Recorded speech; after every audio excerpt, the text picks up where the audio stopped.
Well, good morning, everybody, and welcome to a nice sunrise that is just starting to come up. A few clouds are in the sky as well, and it promises to be a really beautiful morning. Hopefully it will be. It's a crisp, clear feel, and it feels like good things are about to happen.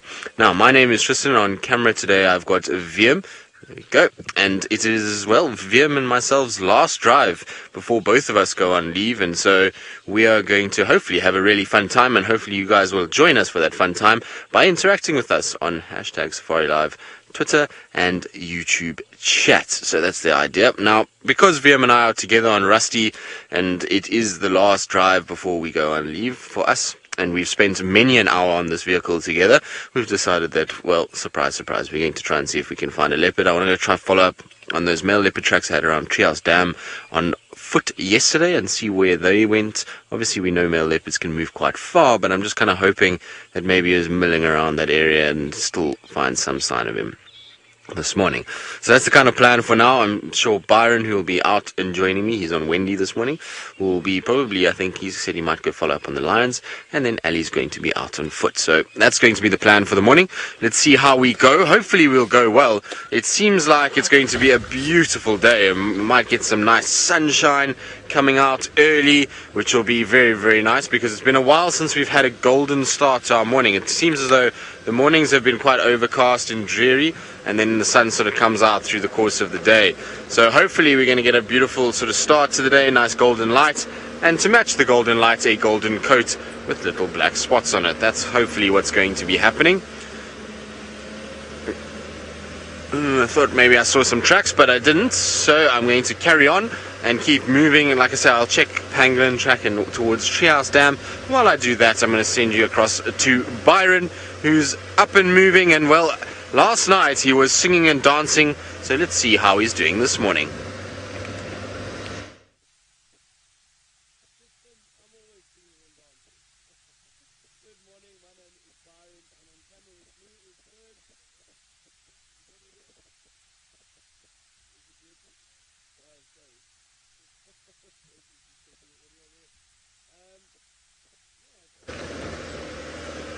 Now, unfortunately, Byron doesn't actually have any audio, which is a surprise. I'm surprised you couldn't hear him shouting from your living rooms. Oh, there's some buffalo dung. That must be our buffalo from yesterday that we walked into. But I'm surprised you couldn't hear Byron shouting in your living rooms even without a microphone. Not the quietest guy we have in camp, that's for sure. He does make quite a bit of noise sometimes. No, I'm just kidding. Byron's an absolute champion. To have him around is always really good. He brings a lot of energy into our camp, and definitely lots and lots of jokes and fun that gets had, so it's always nice when he's around, and it makes everything a little more light-hearted, that's for sure. So hopefully he'll get his mic sorted out, and then he'll be back with us and being able to talk to us. Now, still no tracks, like I say, of any cat coming this way, but that buffalo, I'm sure it's the same male buffalo we saw yesterday afternoon at Treehouse Dam, and if that male buffalo is here, maybe something pushed him from that side, because the last time we saw it was highly mobile towards the west. It saw us and caught a whiff of us and just, I don't know, for some reason went running off into the westerly kind of areas and at full speed as well. So I don't know what he was up to, but maybe he got chased by something from that side. You never know. Maybe the lions were about and checking around Treehouse Dam. We know in Kruger Pride do go there, as well as the Sticks and the Birminghams, and so it's an area where I suppose a buffalo might have encountered a lion, and that will definitely get a buffalo moving. Also could be that buffalo knows that this Mulawati section is probably its best bet in terms of safety, so if it wants to stay alive out here, it needs to be able to go towards the sort of Mulawati area and try and kind of hide away in all of those big thickets that we get in those areas. Now, there's tracks on the road for 3 very rare animals, which is myself, Rex, and Fergus. We walked here last night on our way home, so just seeing if there's anything on top of our tracks, but it doesn't look like it. It's quite nice when you've walked places, because you know then where the track should be, and you've seen very clearly all the tracks that were around on those roads, and so it's always good to drive those roads again, because you can see very easily okay, something walked here and I know these weren't here yesterday, and so that helps with being able to track. Looks like a few little hyenas moved around here, and I'm convinced that we actually have a hyena den on Djuma. We just need to find it, and I think if I'm correct, maybe we'll just have to see when I get back from leave, but I'm sure there's a hyena den on the western side of Djuma in these little drainage lines very close to Triple M, very close to where the Nkuma female had her cubs, the smallest cub that we have in the pride at the moment. I think that there might be a hyena den there because there's so many hyena tracks going up and down in that area. It makes it difficult to think that there isn't one, and so we'll check around, and like I said, I'll pass the message on to all the guys that are coming back, so Taylor and Steve and the rest, and so we'll see how they go, and hopefully they can find this den for you if we don't find it this morning. Good. It sounds like Byron has sorted out his audio and is now being heard loud and clear, and so let's send you across to him and see what he's got to say for himself. Well, let's try that again. Good morning. My name is Byron, and on camera with me is Fergus. So hopefully that is all sorted now. Okay, so I know Tristan has headed down to go look for that male leopard. Now, we've seen tracks in that area for the last 2 days, but we haven't been able to find him. So I hope Tristan has some luck this morning. I'm going to head off to the western side of Djuma, check some of the clearings, and see just what activity we have around there. And then we'll probably head a little bit further south afterwards. It's a lovely morning. I know Tristan was chatting about the weather, and it's not overcast this morning. Nice, cool morning. I'm sure it's going to warm up quite a lot later.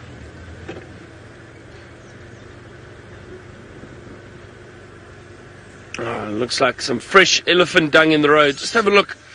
I mean, you can actually see where that elephant urinated too. There's still a very clear patch of moisture, urine actually.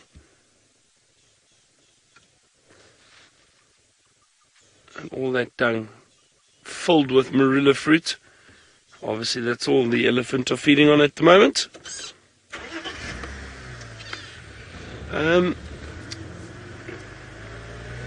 Yeah, so we had a wonderful sighting yesterday of that male leopard Tingana. And I was chatting to everyone last night about it, and I know some of you were saying, well, he must have caught something in terms of a disease, because it was interesting to see how quickly he lost condition. So I don't know what happened to that leopard. I don't know. It's interesting though, because I think he's looking a lot better than he was. I think he's looking a lot better than he was. However, he's still really thin for a leopard his age, and it doesn't look like he was injured or anything. So I don't know what happened to him, but he is still looking very thin. His neck and his head look quite large, but the body's very thin. So I'm not sure. A little bit later yesterday afternoon, so after we left and headed back to Djuma, they did find Tamba. He wasn't far from that area, but obviously there was no food left, so that young leopard also moved out of the area. Both of them trying to feed on the kill, but I think Tingana was still too large for Tamba to take a chance. Oh, hang on. Here are leopard tracks. Some very clear leopard tracks. Let's have a look here, Ferg. Let me jump off quickly. Hold on. Oh, wonderful leopard tracks. Right here. Can you see that, folks? Nice, clear 3 pads, 4 toes heading this way. Now, I wonder where this leopard went. Let's just have a look. So he came along here.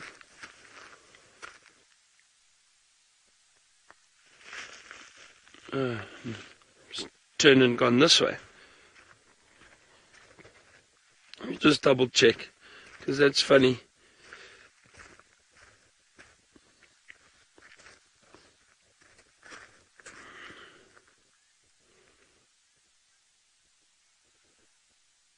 That's interesting. So I'm just trying to work out exactly where these tracks go. There are hyena tracks here too.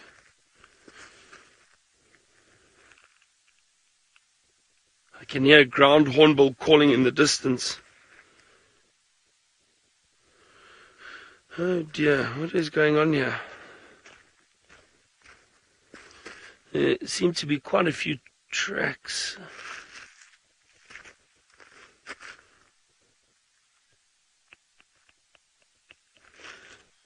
Let's just have a look. Looks like really nice male leopard tracks. I'm going to try and work out exactly what's going on here, because these tracks turn and cut back this way. Yeah,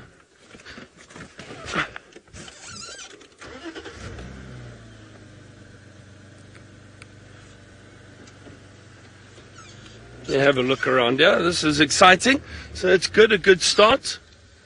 We'll find some tracks. Try to work out exactly which way these tracks go. There's a little pathway heading down here. I wonder if that leopard didn't decide to walk down there. No. Ali is on bushwalk this morning. So maybe she can give us a hand with these tracks. But let's go. I think she's just got out of camp. Let's go and say hello to her.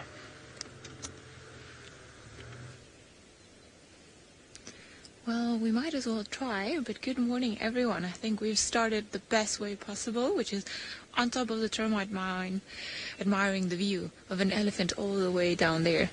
My name is Ali, and on camera with me is Senza, and of course we are very well protected by Rex this morning, who's also joining us on the walk.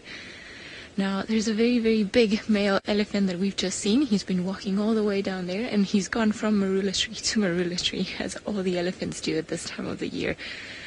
Now, he's carried on walking, and I'm not too sure if he's going to actually stop and carry on smelling them, but it's good that we had this marula, this termite mound to jump in, because otherwise I reckon we wouldn't have been able to see him as well. It's a little bit thick towards the area where he's going, and I think he's actually now hiding behind some bushes. But maybe if Byron gives us an idea of where he found those leopard tracks, we can come and join him and perhaps help him. Well, we'll have to see, because Byron sometimes gets those tracks confused. He's going to give me so much trouble for saying that. But nothing like a little bit of fun of banter early morning. It's still very crisp out here, very nice and chilly, and it's beautiful. I think we're going to have a very nice sunrise once the sun does decide to come out, and it's going to be stunning. But I think for now we're just going to carry on walking, and we're going to see what else we can find. Now, all we have to do is not fall while we come down the termite mound. Oh, there we go. Alrighty-o. Want to go this way? Alright, we're going to carry on approaching. Alright. I think while we carry on walking and try to see if maybe we can get another view of this elephant, let's head back to Tristan, find out what he's up to. Oh, you see, I knew. Well, good luck, Ellie. I'm sure you'll get a decent view. Lots of Ellies around at the moment. Yesterday we walked into a whole bunch of them all over the place, which was very cool. So I'm sure Ellie will find her Ellies and get into a good place to watch them. Now, we've come to Treehouse Dam just in case this leopard was hanging around. I have a funny feeling that maybe Byron's got the tracks for the same individual. I don't know. I don't know what kind of tracks he had, or whether or not they were male or female, or where Byron actually is, but I would suspect that they are the same leopard tracks that came from this area, and maybe it is the same in terms of Hukumuri moving around. But Treehouse itself is very quiet this morning. There's very little going on. In fact, there's not even there is one blacksmith lapwing. I was thinking we might not have any blacksmith lapwings even, which would have been quite interesting, but there is one, and so I suppose that's par for the course. But sometimes I find with Treehouse Dam, you've got to just stop for a little bit, and you've got to be able to sort of look around and scan and listen, because there's little hidey holes around Treehouse Dam where it seems our leopards and various animals sometimes like to get into, and you can drive right past them. So it's good just to kind of stop and listen. It's also a good time of day to stop and listen, because, well, It's the time when a lot of the animals will call for the last time for the night, particularly things like lion and leopard. This is when they'll make a little noise to finish up their sort of nocturnal activities. But it seems fairly quiet for now. And I was just trying to see if I could hear anything else. But it's just the general dawn chorus, so there's all kinds of birds that are chirping and tweeting away, but no sound for anything else, really.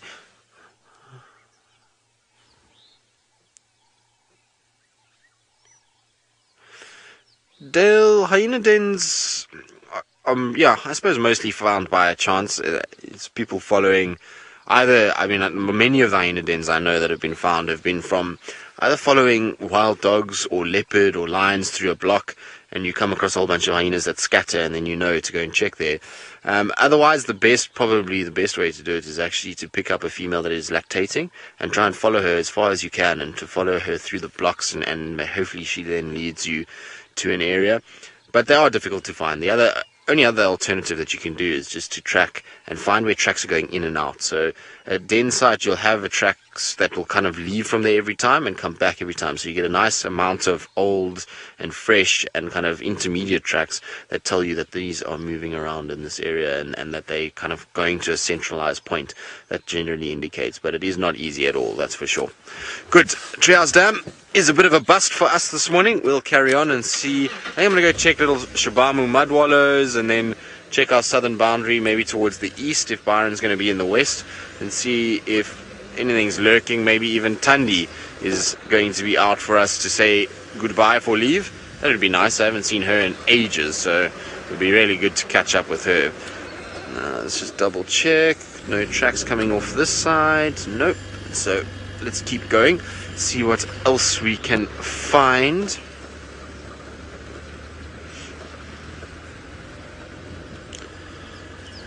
But it would be nice at some point on the subject of hyena dens to see if we can find this hyena den at some point and find out where exactly it is, because it's been a while now without any of our hyena dens, and so it'd be good to find one.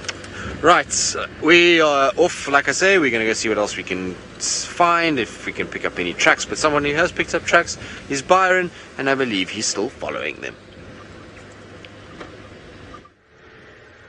Yep, I am indeed, Tristan. I am indeed. So I'm just having a good look around here. So these tracks clearly head in the direction of Impala Plains. And I'm just double checking again. See, there's been a lot of hyena activity up and down this road, but there are tracks of a leopard, and they're heading towards this clearing. But there's an impala over there that looks very relaxed under the tree. No, so these tracks do look fresh. They are from last night or early this morning. But I think we're a little bit behind this leopard. I think this leopard has moved through here a few hours ago. But you never know. Sometimes what they do is they cover huge distances and then go and rest somewhere for a while and then get up and start moving again. So we're going to check this area very, very carefully. I'd love to track and find a leopard this morning. So let us see.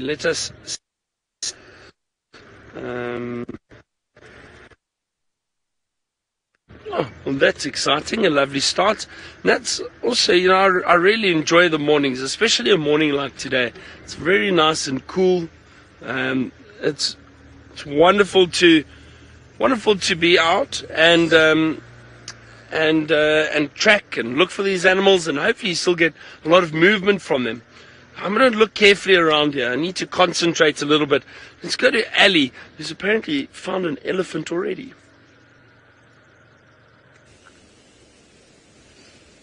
Well, we have. It's the same one that we were looking at earlier. And he's carried on walking onto another little spot where there are lots of marulas. And every now and again we can hear him popping the marulas in his mouth and also moving his ears. We're actually quite close to this elephant. This is why I'm not talking that loudly, as we don't want to disturb him or actually make him too aware, if he's even aware of the fact that we are here. Now, it's probably one of the biggest bulls that we've seen around quarantine, and definitely not Daryl. His tusks don't look big enough to be Daryl, and he doesn't have that characteristic notch in his ear. But he is a very beautiful, very big elephant. Now, we haven't been able to have a proper look at his temple or at his side profile, but he seems to be on the older side of elephants, but not some of the oldest ones that we get here. As you can see, we've come up to a termite mound, because otherwise it's a little bit hard for us to be able to see actually the elephant and what he's up to. But it's I couldn't think of a better way to start the morning than jumping on termite mounds to be able to see elephants. Now, I think he's probably just had an overdose of fruit and of sugar, and it seems like now he's moved on to feeding on the grass. And you can see perhaps he's also a little bit annoyed about the branches and all the bushes that are in there. That's why he's flapping his ears, but if not, and very likely he's been walking. Well, the little while that we've been following him, he's been moving and eating. So it could be that also he's a little bit hot. You can hear him there, pulling the grass.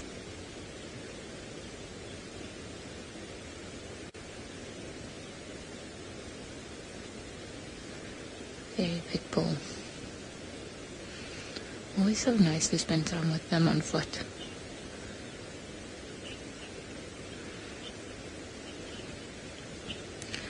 Joe, it is amazing how such a large animal can hide, especially the biggest animal that we get on the surface of the earth, which is the elephant. All it has to do is just walk behind a little tree and then stand still. It becomes pretty much invisible.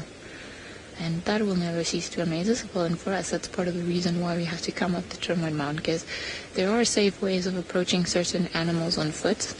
And the best way for us to see it and safely was up here, because otherwise we wouldn't have been able to even know where he was. All we could have done was just listen and hear him breaking the branches and the trees and just feeding. There you go. You can hear him pulling the grass from the ground. I think we're onto salad now, rather than too many trees, although, of course, as I said that, you went and got the tree.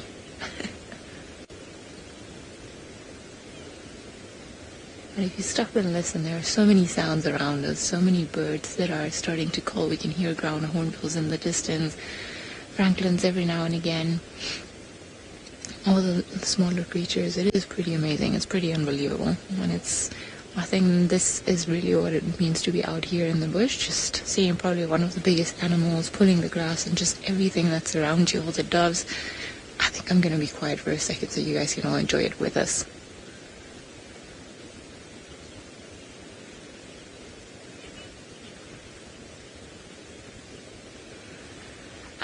Dana, no, I've never seen an elephant with a broken leg per se. I have seen documentaries where there are elephants with broken legs or sprained ankles, something along those lines. But no, I have never seen it myself. Every now and again you come across one of them that seems to be injured, but it's pretty much impossible to tell if it's broken at any level. Now, if it had a major fracture, then we would be able to see it, because obviously the bone would hang a little bit funny.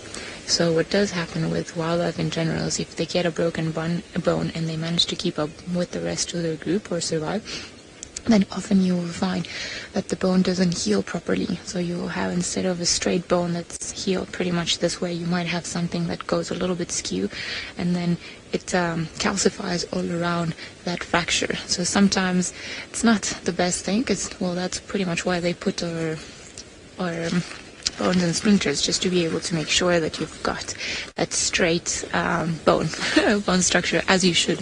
However, with a lot of the wild animals, they don't have access to that, so they just pretty much have not sideways, but it doesn't heal the way it should be. So we get all sorts of different malformations almost, and they walk a little bit funny. Now, how is that for a sunrise? It is very beautiful. It's still a little bit foggy, but I think the clouds are starting to clear, and, well, of course, a big ball of fire is coming out, which is always a stunning thing. And I'm actually hoping that it's going to be a beautiful, hot day today, as it seems like perhaps there might be a little bit of mist still lingering all around us. Now, it seems like the sun's pretty much up, so we're going to carry on walking, see what else we can find, but we'll send you guys across to Tristan, who is busy driving around. I am indeed. I'm driving around and just appreciating the beauty that is a African sunrise and is slowly coming up on the eastern side. And so, as you can see, it's quite orange this morning.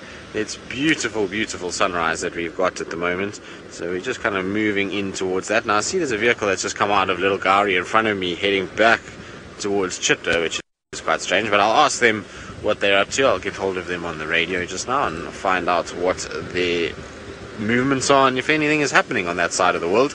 I'd imagine Tingana might still be around somewhere.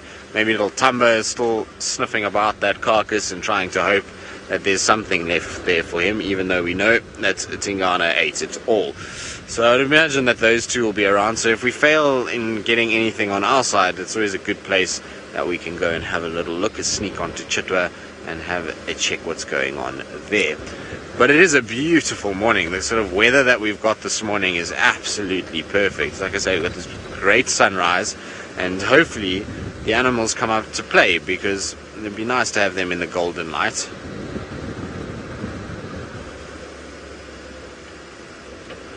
Michelle, it does look postcard perfect, doesn't it? Well, the power lines have run down this road, which are not my favorite, but I suppose we have to have power to all of these lodges that happen, or that use power out here. And so, you know, besides them, it would be very much postcard perfect. All we need is either elephants or lions, or maybe a leopard in the road in front of us with that sun and being backlighting it, and then we would have a serious postcard moment. Let's just check here. There's always a good place to check, because this is an area where a lot of our animals kind of cross between Little Gowrie and us, but it just seems as though an elephant has crossed between Little Gowrie and us during the course of the night. Nothing else moving in that direction, and I'm pretty sure those tracks that Byron's got are the same tracks, well, for the same leopard that we picked up last night. Those tracks around Treehouse. I wouldn't be surprised if it's Hukamuri and he kind of just went around and then headed west into Arathusa again from Impala Plains. But maybe Byron gets lucky and catches him before he gets over. It'll be good if he can. Now, Rexon's just telling me that there's something going on, so sorry Rex, can you repeat that? I just wanted to listen to what he says. No, he's not talking back to me. Rexon.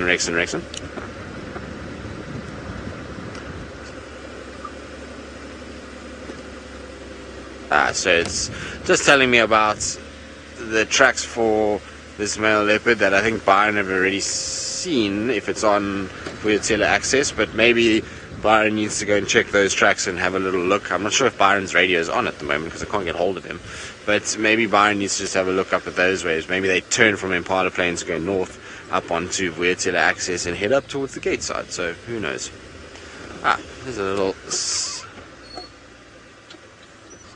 a little cinnamon-breasted bunting, but it flew away, unfortunately. I was hoping it was going to bounce along the road with this beautiful sunshine. It would have been quite pretty to have seen it doing so. Well, I think so anyway. It's always nice when you watch the little birds and they're highlighted by the sun. It's very pretty. Viam, should we stop and admire it? Let's stop and admire the sunrise and let Viam get his camera steady and leveled, and so that you can all see the beauty that is our sunrise at the moment. How nice is that? You can see the road is golden and leads us straight towards those golden rolling hills. Very, very cool indeed. Good. Well, we're going to, like I say, keep moving along. We'll go check Tundams. We'll check a little bit of the east while we do that. Let's send you back across to Ali so she can tell you what her and Rexon have found.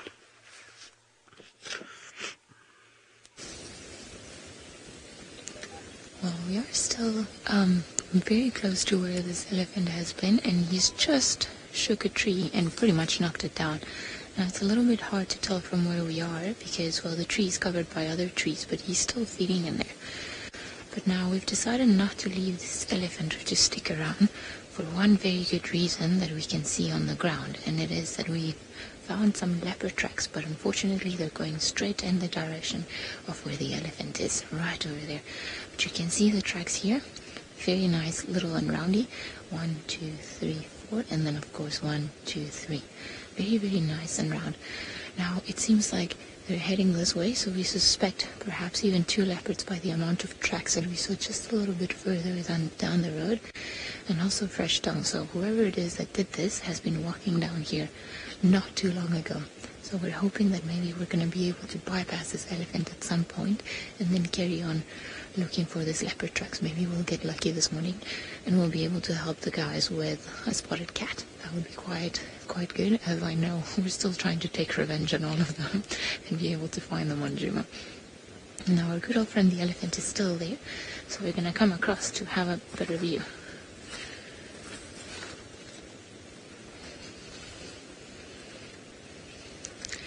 Sorry, Faith, can you repeat the question for me?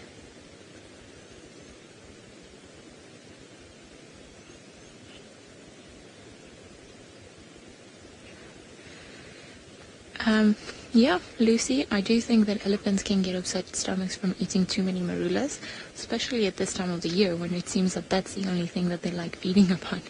So when you come across their tongue, you'll see that it is not as consistent as it generally can be, and then there's that very distinctive, almost like putrid smell to it.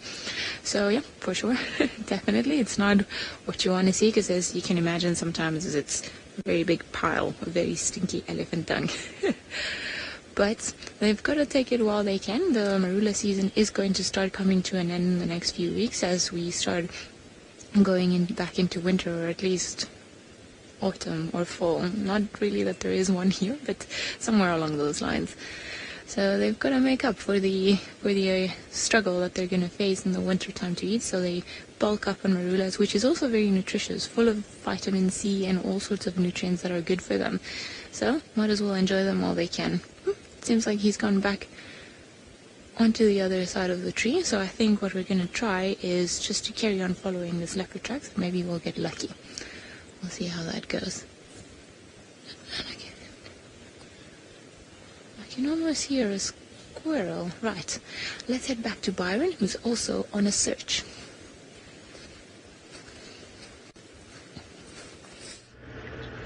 Now, I'm on the search, and I know Ali was looking at leopard tracks. I think it's possibly the same ones that we saw.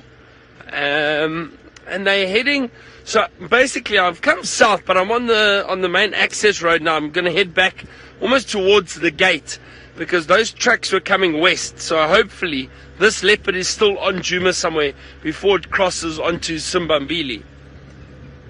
So, we'll have a look. I haven't managed to find anything else yet, but we're very focused on trying to find this leopard.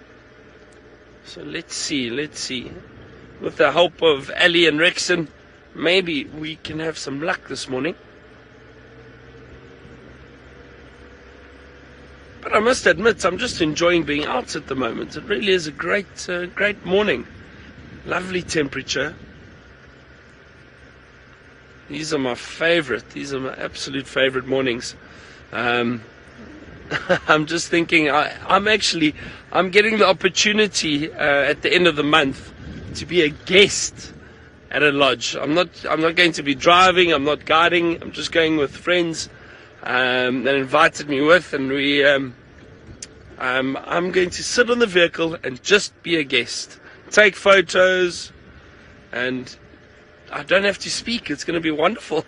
I can't wait. You don't have to speak, or you won't? Yeah, I won't speak. I'm going to keep quiet.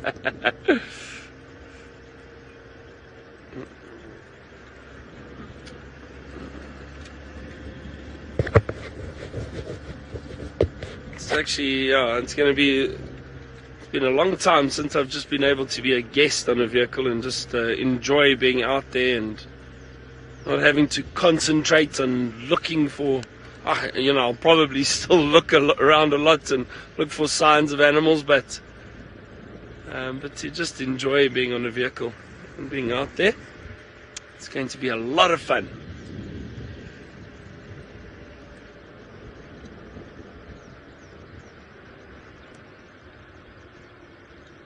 RSF, you said, sounds awesome. Yeah, it really is going to be.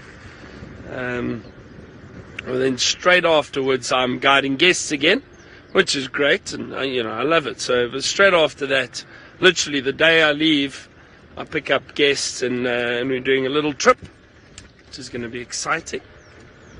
And we're going down to Cape Town, so that's going to be beautiful and different.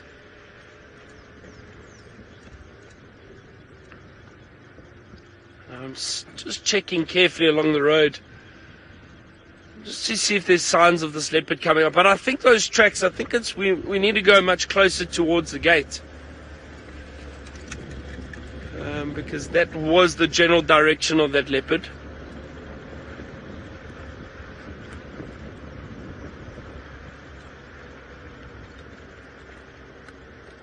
Now, Maverick, I think it's very difficult to distinguish which leopard it is just by looking at the track. However, I've worked with trackers that have been able to tell which leopard it is. We used to have a male leopard, for example, the one that pops into my mind. We used to have a male leopard on Londolozi known as the Camp Pan male. Now, they refer to him as the Camp Pan male because he was born near a pan that was at camp. And they called it Camp Pan, obviously. Anyway, but so this leopard, he was a dominant leopard for years in that area. Really, really beautiful big male leopard. Had wonderful sightings with him. But this male, his middle toe was slightly elongated and not as round as some of the other leopards. And the trackers picked up on this, and they could tell exactly when it was him walking through an area.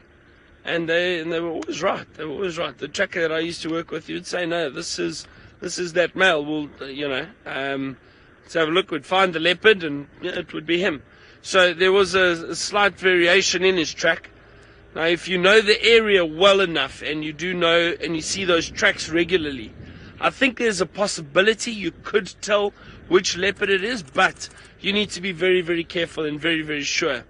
And I think that just comes from tracking every day. I don't think, to be honest, I don't think we would be able to tell by looking at the tracks at the moment. Tristan possibly, I think Tristan probably sees the tracks a lot more than any of us, and Herbie and Rexon. They track and work in this area. So I wonder if they'd be able to tell, but I think it's difficult because there are a few young leopards around at the moment. There are new leopards coming through, so it could potentially be quite tricky.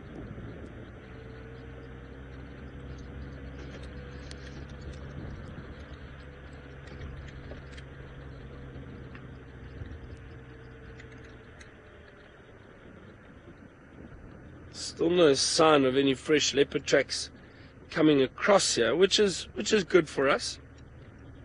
Just means that there's a better chance of that leopard still being in this area somewhere. Maybe up towards Sandy Patch, but I don't know if he just carried on along the main access road and up towards the gate.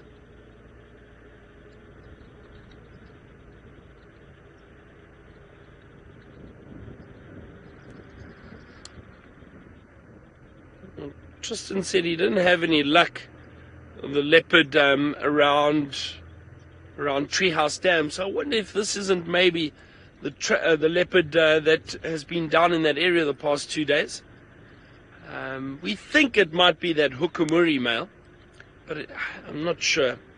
Now that leopard has been wandering around trying to set up territory, so he's going to be moving around a lot. I did see a patch. Hang on. Yeah, there's a track right here.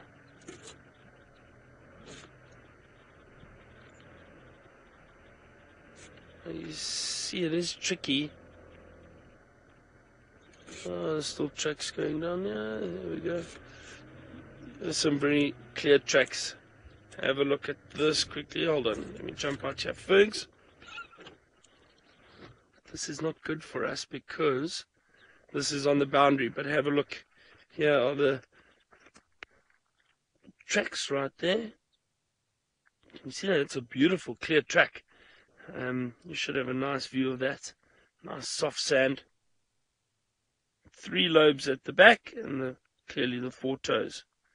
Now this leopard also has some interesting toes. This one looks a little elongated, not as round. But going down here now, I wonder. I'm sure this is probably the same leopard that has walked along and come from that Vuyatela access, which is not far, just through there. The gate is up there. Maybe came back down along here and has been walking along the main road. Let's just see quickly. There he goes. He goes all along down. Sorry, just checking for a second, making folks turn around a little bit. Oh no, that's not good news. It's not good news. Perhaps this leopard's crossed our boundary already. But we'll have a look. And these are very clear, fresh tracks. This is from this morning, definitely. Definitely from this morning. Sorry, folks.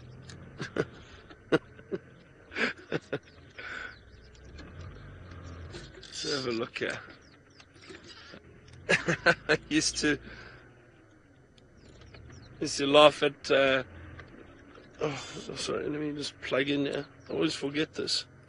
From time to time, I forget to plug in.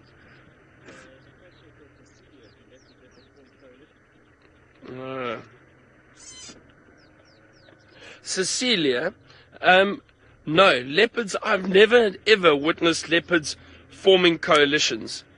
Sorry, let me just move out the way. There's a vehicle coming past. Let's just have a look here.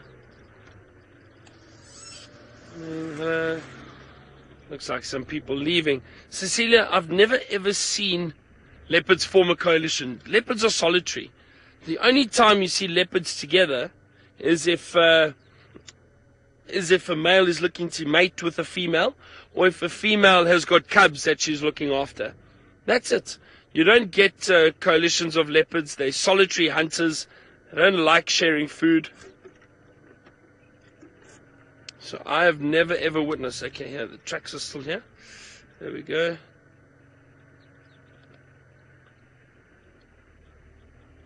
It's difficult to keep a close eye on these tracks because there's also a lot of vehicle movement around this road, the main road.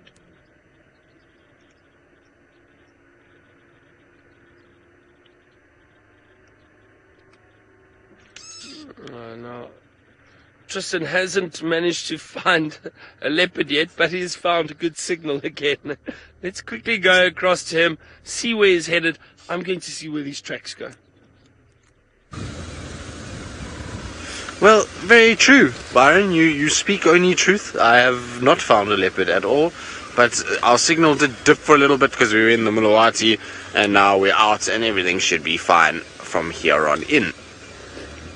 But we have not found any signs either of leopard activity in the Mulawati. I was just doing it. It was an off chance just to check. If you never know, maybe Hosanna or Tandy or somebody had just kind of come through, but nothing at the moment. And so we're just driving around. It's a beautiful morning. It's crisp, it's clear, like I say, and there's a bit of a kind of coolness to the air. It's not that same hot feel that we have during the summer. It's almost like it's starting to turn a little bit, which is quite interesting. It's the last few mornings have had a definite kind of crispness to them, which you normally feel when it's approaching winter. Now, I saw a track here that's... just want to double check. It looks very leopardy. So let's try and see somewhere in this more open, softer sand. Are you a leopard? You look leopardy. It's difficult to see. I can just get the toes every now and then. So I'm just trying to double check here. Toes. No, now I can see them. It's a hyena that has been walking here. So not a leopard. I thought for a second maybe it was a young male leopard. Maybe Hosanna had been around, but it's not. It's a hyena. There's one hyena here that's got rather large feet. In fact, massive feet. It must be a big female. I want to see who it is, but I keep finding these massive hyena tracks all over the place, and We never know who the actual culprit is. Right, now talking about tracking and tracks in general, the best kind of unit for our tracking is going to be Ali and Rexon. So let's go across to her, who I believe has got more tracks to show all of you.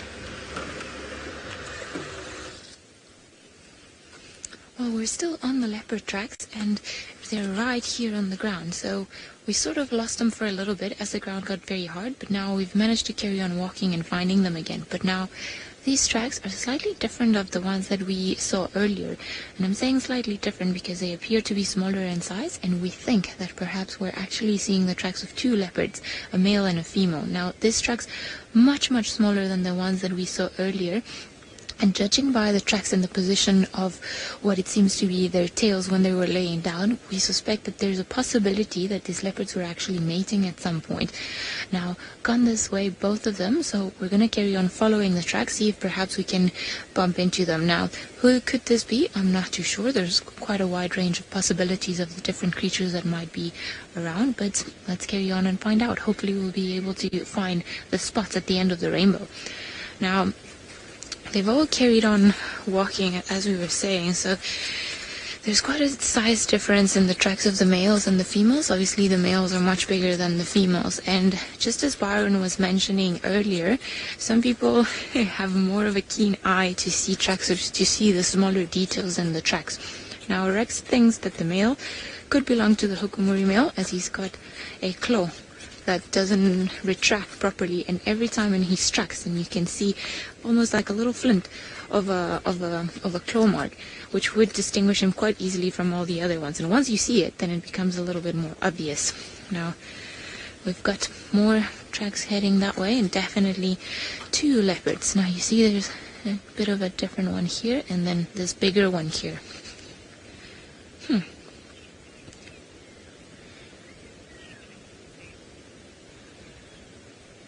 A Bumbo girl could be Hukumuri and Shidulu.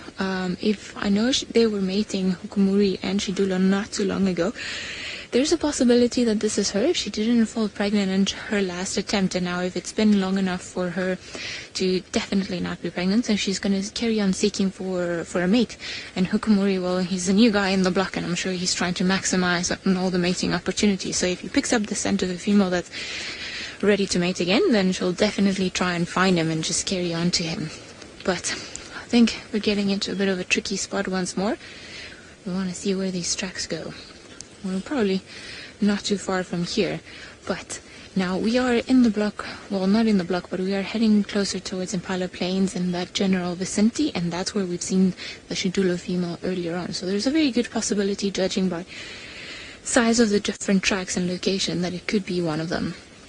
Now, we're just going to proceed and carry on walking. But while we carry on walking, let's go to Byron, who I think is also hot on the tracks of some leopards. I was, but no more tracks along the road, and I think this leopard has unfortunately crossed our boundary. But we were close, we were very close. Those tracks were from this morning. We'll have to check around this area again at some point. You never know, we could still bump into something.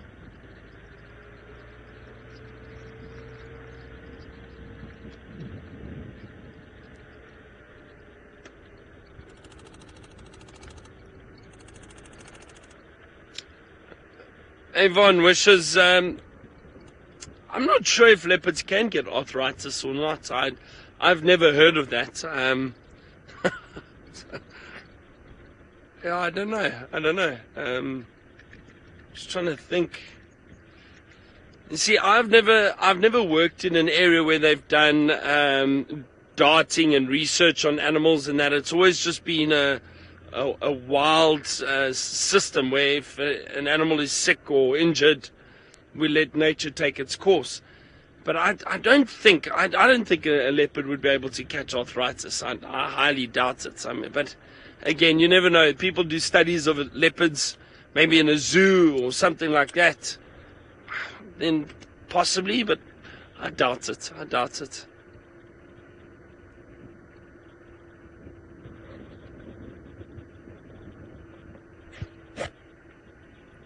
So, Fergs, I think we need to find something now. Yeah, we've been searching for his leopard. He's disappeared, so we'll have to find some other animals.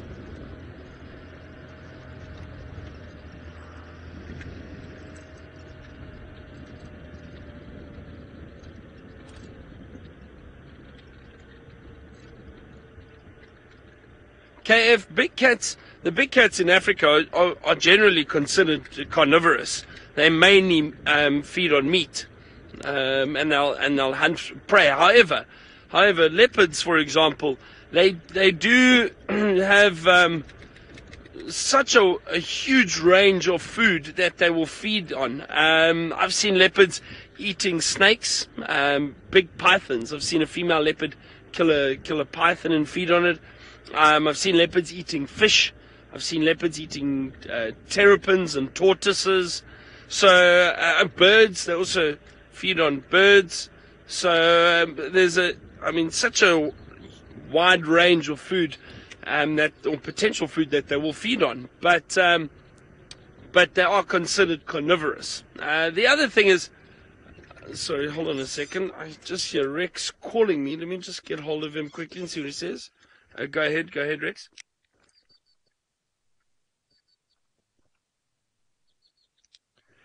I had tracks on Triple M break, and it looks like these tracks crossed into Samabili.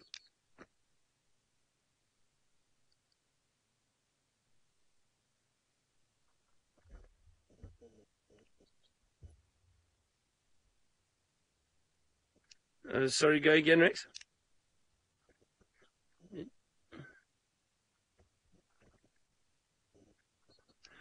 Affirm. Those big size 11 tracks next to the leopard was me.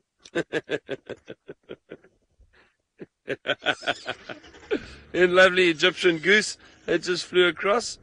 Shame Rexon and Ali were just saying, they just realized it was the same leopard tracks that we had.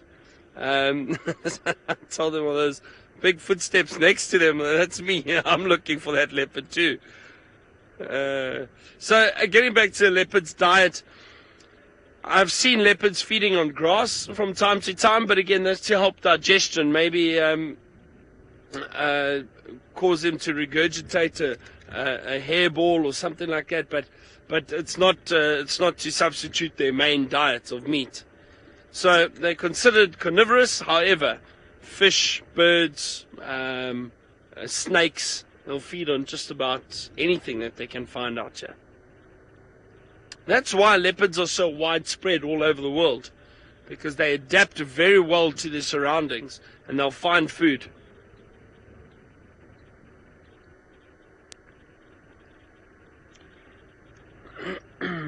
Keenan, I think the days of elephants being hunted as a food source are long gone. I do think in the past there have been tribes living in Botswana and parts of South Africa, parts of Africa, that would hunt an elephant to feed a tribe.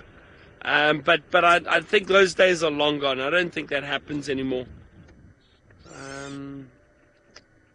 Let's go. Let's get off the main road and go down here. So, yeah, but I mean, unfortunately, only elephant hunting, which still continues today, is trophy hunting, which I don't necessarily agree with. Trophy hunting, but yeah. Hunting's a tricky subject. It really is. It is tricky. Africa has been home to hunting for centuries. So it's part of, I think, a lot of African cultures, and we need to respect that. But and the hunting for food is necessary. It's how people survive. But I take the Bushmen, for example, who were just amazing people. They understood and they respected the bush so much, but they lived off the land.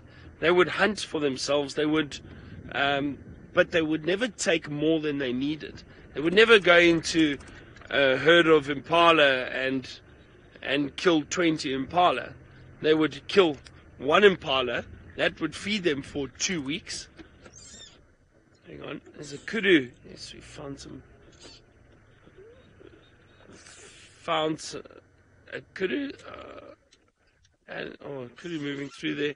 It just moved off. Sorry, folks. there's an impala. Promise you there was a kudu. I didn't call the impala a kudu.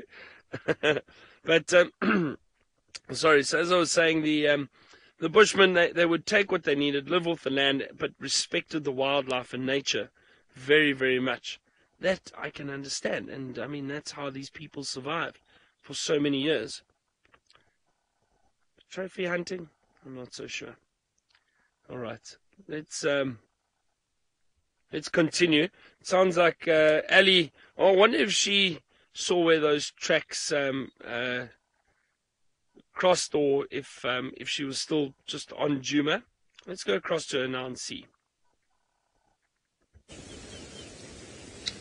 Well, unfortunately, the tracks that we were following, and we could tell because of Byron's tracks, we're looking for the same creatures. So it seems like they've crossed onto Simambili, which is a little bit unfortunate for us. But if they are mating, and we definitely think they are, and I'll show you now why, there's a possibility of them actually turning and coming back this way.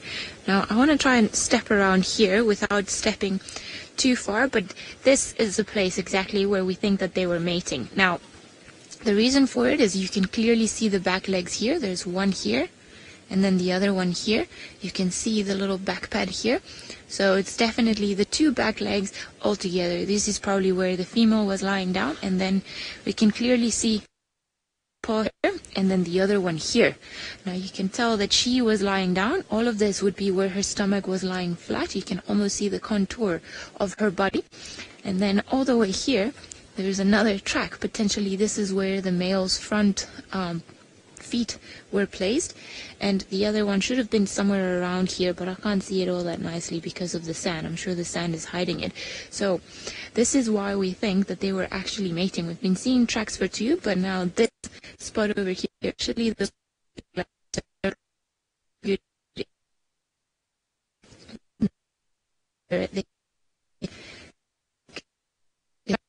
parallel on the side of the road.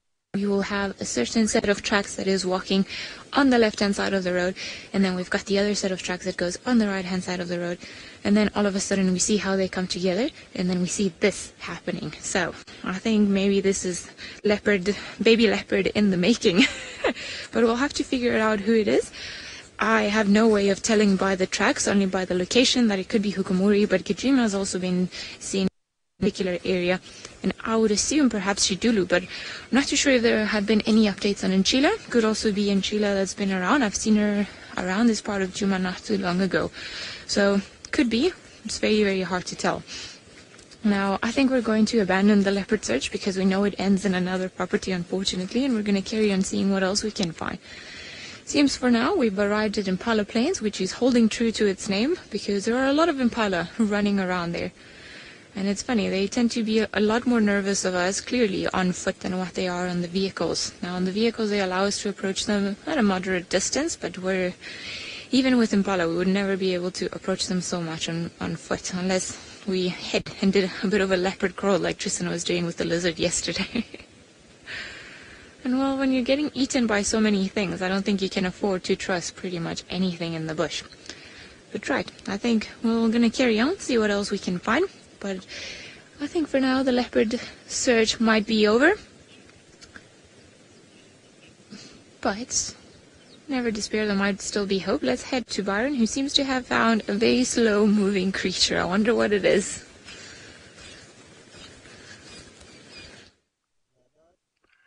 Now, have a look what we've found. A giant land snail who wanted to stick his head out. But look how big that is. It's beautiful. Really massive giant land snail. Fascinating little creatures. To think of these, I mean, these snails being out here. It's very, very strange.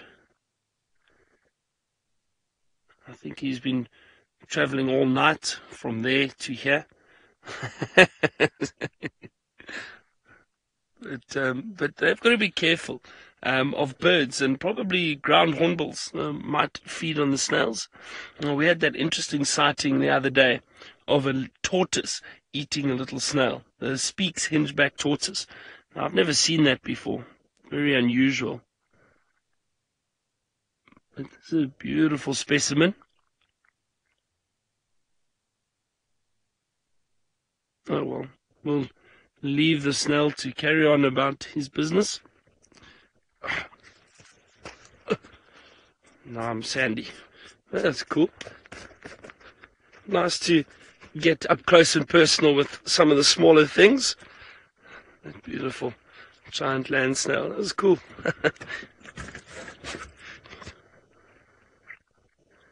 But yeah.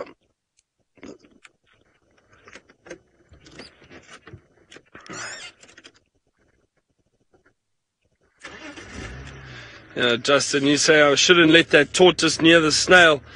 No, I don't think so. We'll make sure tortoise doesn't go near it. All right, well, that was cool. See, I don't mind just driving around sometimes and enjoying the smaller things. You know, I think it's important, and again, why I love being on Safari Life. Shall we take this road? Oh, hang on. What is flying over there? Fergs, it might come into view. There it is. Wow, that's a huge bird.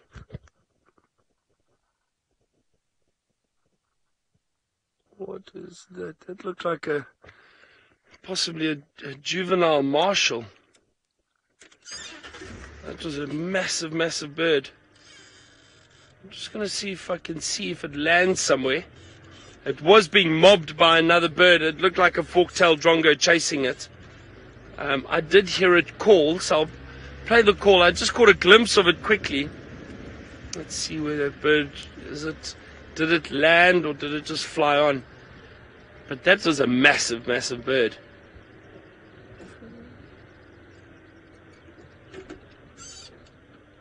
Oh, is that what it up on the tree at the back there, folks? No. Is that it? I think so. Let's see. Sorry, that's a bit far for us. No, there it is. Let's try and get a little bit closer. Let me see if I can get a bit closer. I think the road curves a little bit up ahead. Let's see. Hold on. I'm going to keep an eye on it. Stick with us. Stick with us. Let's see if we can identify it. I think that was the bird that we saw flying. But it was a very, very big bird. So let's just have a look. I've got a feeling it's a juvenile martial eagle. Let's see. Oh, wow. There's a little...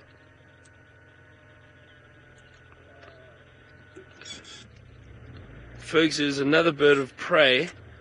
A small one that just flew in there. Let's see if it... looked like a gabba goshawk. And there's an elephant there too. So all the birds are... And there's elephant. There's a lot going on now. Jeez, look at this. Oh, folks, you might get in the top of that marula. I don't know. Let's see.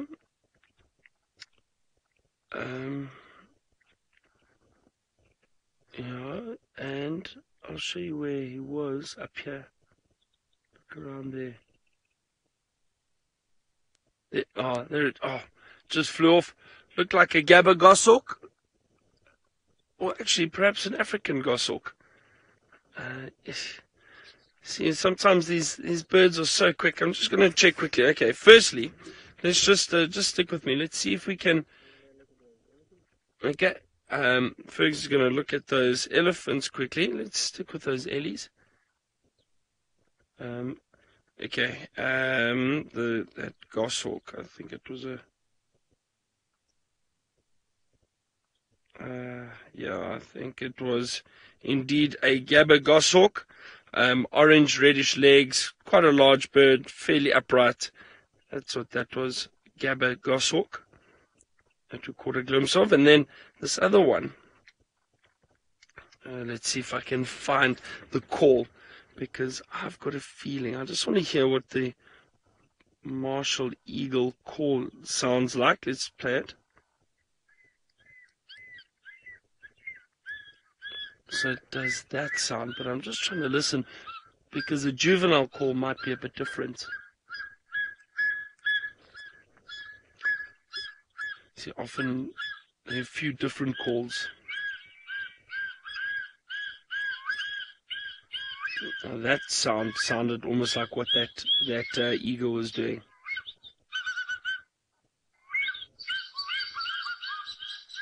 Amazing sound for a large bird of prey. Okay, let's see if I can get another view of that one. No, so long. Did he fly off? I don't think so. Let's have a look.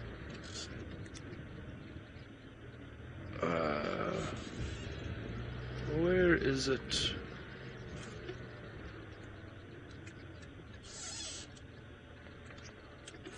Sorry, I'm just driving off here a little bit. Was it not at the back there? I think it flew off, unfortunately. Oh no.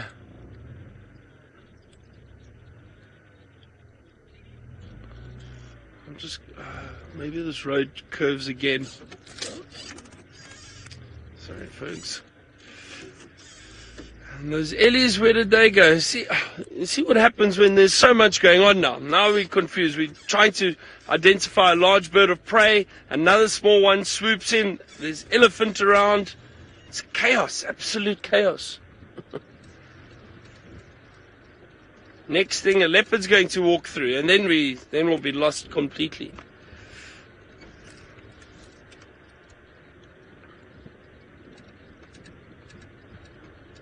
No, this road is going further and further away from where that big bird was.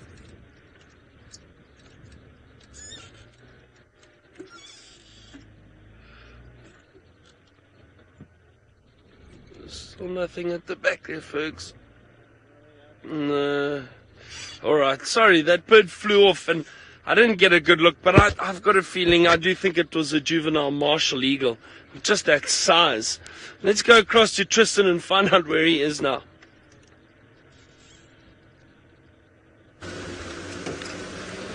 Well, I'm just between Battalier and Mumba Road at the moment because we had some nice fresh male leopard tracks as well that we're following, so I don't know which male this is.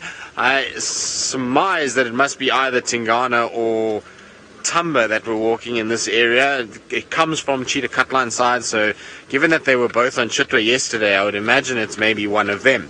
So I'm just trying to see where they go. I lost the track on Mumba and it looked like they turned into this block, and so what I'm doing is just slowly edging my way along on a big game path that follows this area, and it's one that I've seen all the leopards use as well, or Tumba and Tingana specifically, so I thought it would be a good one to go on. Now, excuse me, I had to sneeze there. There's probably a bit of pollen from, pollen from the grass seeds that's coming out and causing a little bit of sneezing to happen. It does at this time of the year, kind of after the rains, start to get it quite badly when you're off-road. Hopefully it won't be too bad. But I'm hoping that this leopard is somewhere here, because the tracks go on the road, and then all of a sudden gone. And when we've checked the Mulawati all the way along, and there's no track coming out in the Mulawati that we can see, so it must be somewhere in this general vicinity that it moved off. Now, it could have obviously gone south or north, and so we're checking the northern side now just to make double sure that we are not missing anything. It's a bit of a needle in a haystack though, because the grass has just gotten so long in places It's quite amazing. Just now we saw a little duiker, and you actually couldn't even see it. It was only when it bounded that we saw it. Otherwise, it was completely invisible to us. And so a leopard lying down in the grass 20 meters off the road in places is almost going to be impossible to see. So hopefully our leopard makes itself available and lies on top of maybe a termite mound, especially given that it's wettish grass this morning. It would be, I think, a good place for a leopard to be would be on a mound somewhere or a bare patch like what we see in front of us. So I'm just going to go through this little ditch.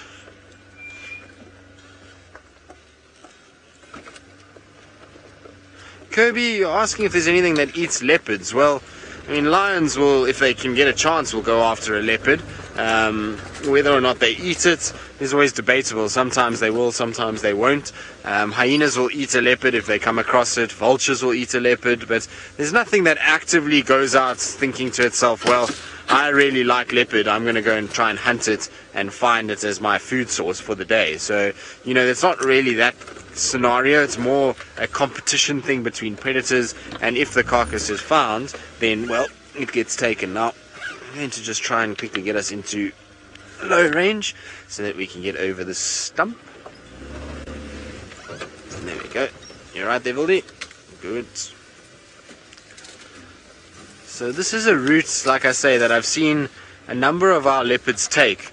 We had Tingana mating with Kuchava and Tandi just off to our right hand side a few months ago, and this area Tamba used to walk around a lot in the winter. He used to kind of go up and down on this eastern bank of the Mulawati, so good place just to drive nice and slowly through. Maybe we get lucky and we find them just sitting here somewhere, or find him, should I say, just sitting here somewhere. I'm not sure which leopard it is though. As we know, both of them have got quite big feet. Right, now I'm going to keep moving in this general direction. I'm going to hope that I bump into this leopard somewhere in this long grass. And while I do that, let's send you back across to Ali, who's got a rather slow-moving creature. Well, we do. We are now spending time with a very big giant land snail, African giant land snail, that is actually a pest in the rest of the world, and people are never too happy to see them, at least not in Africa anyway. Over here in the reserve, well, they occur quite commonly, so we're very happy to see them whenever we can, and then I just find them such odd and fascinating creatures.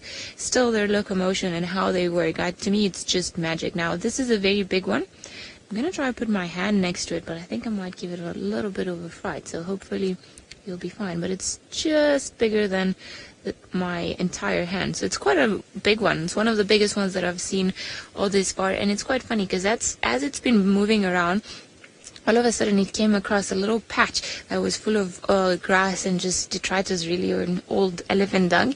And then as soon as it touched or felt something that wasn't right, then it retreated back into its shell just for protection. Then I think it realized that it was being a little bit silly and then came out and carried on walking.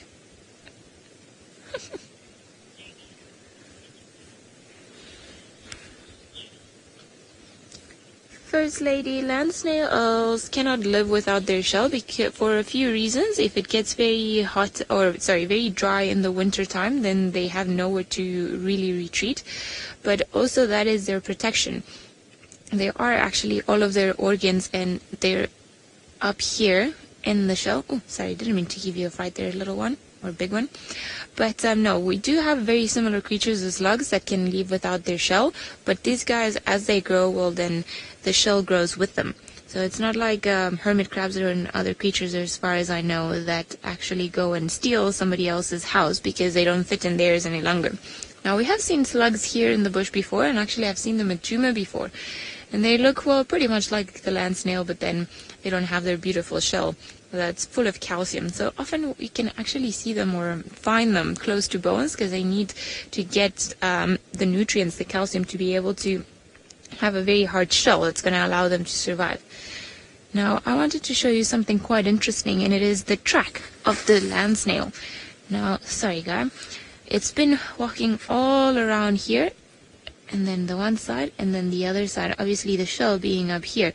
But it's amazing just to see how it's been moving, and you can see the little ridges, and then where it's a little bit more moist, and where it's put all of it. And I think here, probably what happened is that it was moving all the way, came across this little branch here, and then perhaps got a little bit scared, and then again retreated a little bit back in, and then carried on going further down onto the road. Now they do move at a very slow speed, and we've been here for about 5 minutes, and it's moved about a foot, probably even less than that. But there's no rush in Africa, as they say, so why should it be bothered?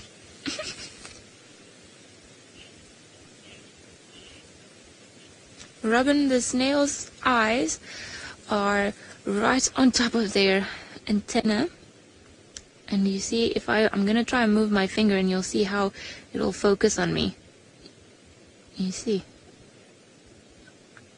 this top one right there and there, so they can see where my finger is going, and if I come a little bit too close, then they just put them back in just to protect themselves. So there's actually a tiny little black opening there that might indicate where the actual eyes are, but it's a little bit tricky to see even in real life. Sometimes it's not the easiest thing. You are such a funny thing. Chimera, yes, we do often find empty land snails, or sometimes different things, different predators will eat them, little carnivores that we get in the area, and sometimes, unfortunately, they're not clever enough to bury themselves for the dry season, so they actually dry out and die. But we often find the shells, and as the animal dies, and the shell actually calcifies, and it becomes of a beautiful white color.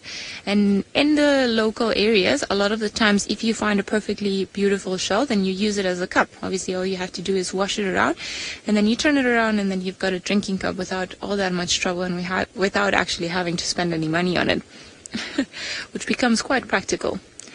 Now, very fast creature, we're going to leave you and probably dash away in the same speed that you have, and we're going to see what other wonderful treasures we can find on our bushwalk. Hopefully we'll be able to find a leopard that's going to crawl all the way like that. Alrighty. Goodbye, little land snail. It's been a pleasure. Now we'll see what else brings us down the road. I'm hoping that something quite interesting. But while we look for our next interesting character, let's head to Byron, who's also looking for more creatures.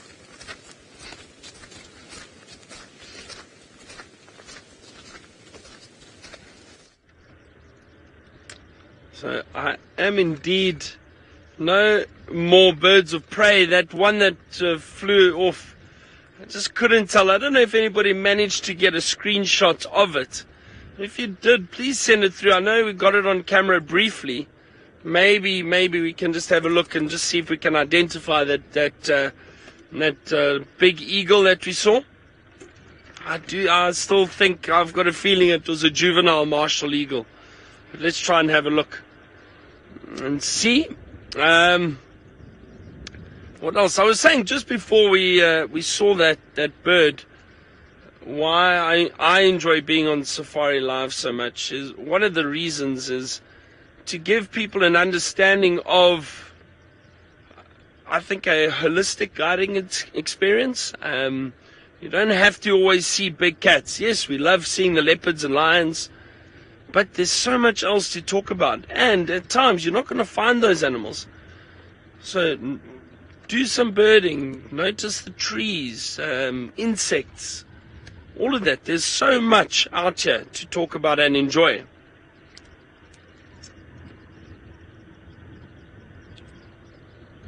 So it's nice to show people what a real safari should be like. Spending time with animals. Also, I really don't believe in driving from one sighting to another. I think if you find something interesting, spend time with it. See how the animal behaves. Most people who come on safari are out for 2 or 3 days, 4 days at least. So you've got time to really enjoy a sighting. You don't have to rush in, see the leopard, take a photo and drive off. That's not what it's about. It's about spending time with the animals and noticing behavior. And through patience, you'll have far better sightings.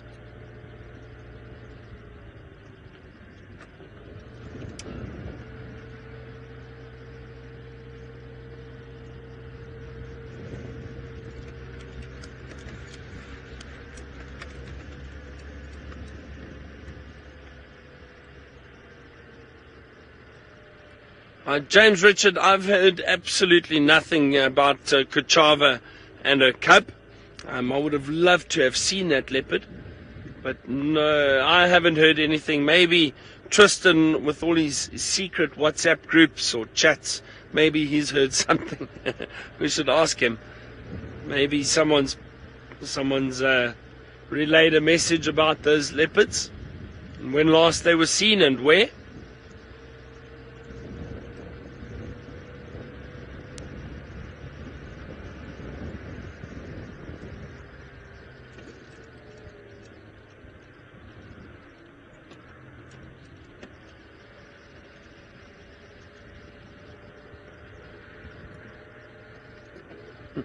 First Lady, so I've never been chased by a buffalo.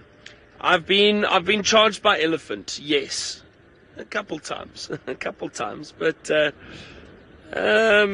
don't know. I love elephants. I've been fortunate. So on foot with guests. Touch wood, not yet. I have not been charged by elephant or buffalo with guests. The only time I've been charged by elephant, I was by myself. The few times I've been charged, and it's also little mock charges and that. I think when I'm by myself, it's a little bit easier to control the situation if I'm closer to an animal. As where if I had a lot of people, I wouldn't necessarily get that close. In those situations where I've been charged, the one was unavoidable. I was walking, and some of you enjoy this story and always laugh. So maybe I'll tell it again for those who haven't heard it. So part of our training, when I started out, we had to walk the reserve and get to know the roads, and we encountered a lot of animals. But we did that without a rifle. We didn't carry a rifle. We had a radio and a backpack with food and water, and we'd go out for the entire day. And we'd do this for about 8 days or 10 days. And the one walk I was doing went through a bit of a thick area, and it was kind of middle to late afternoon, so getting a bit tired, been walking all morning.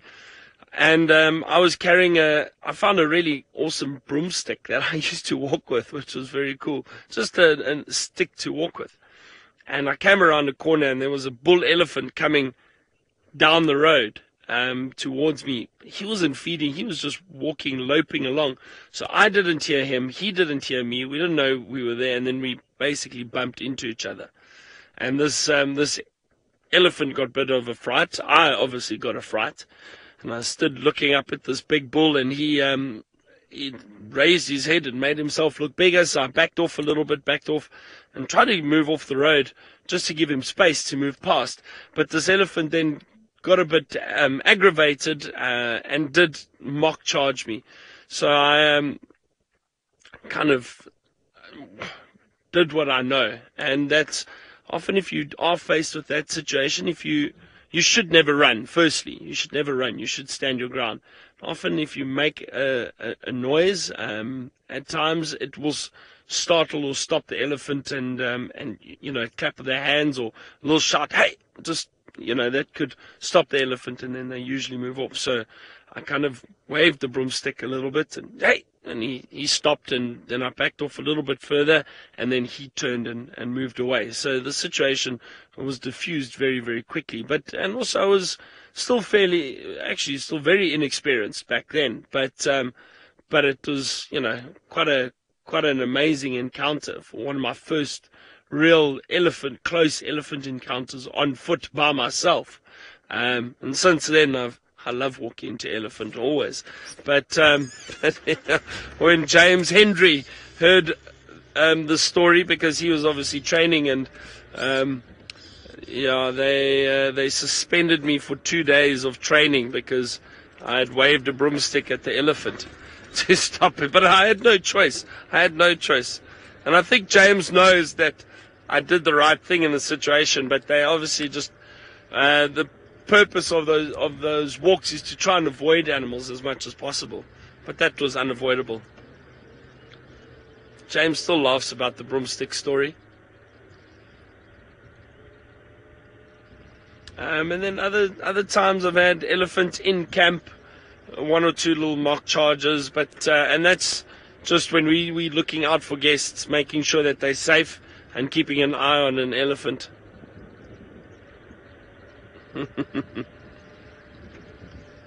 Reptilian research, you enjoyed that story. Well, thank you.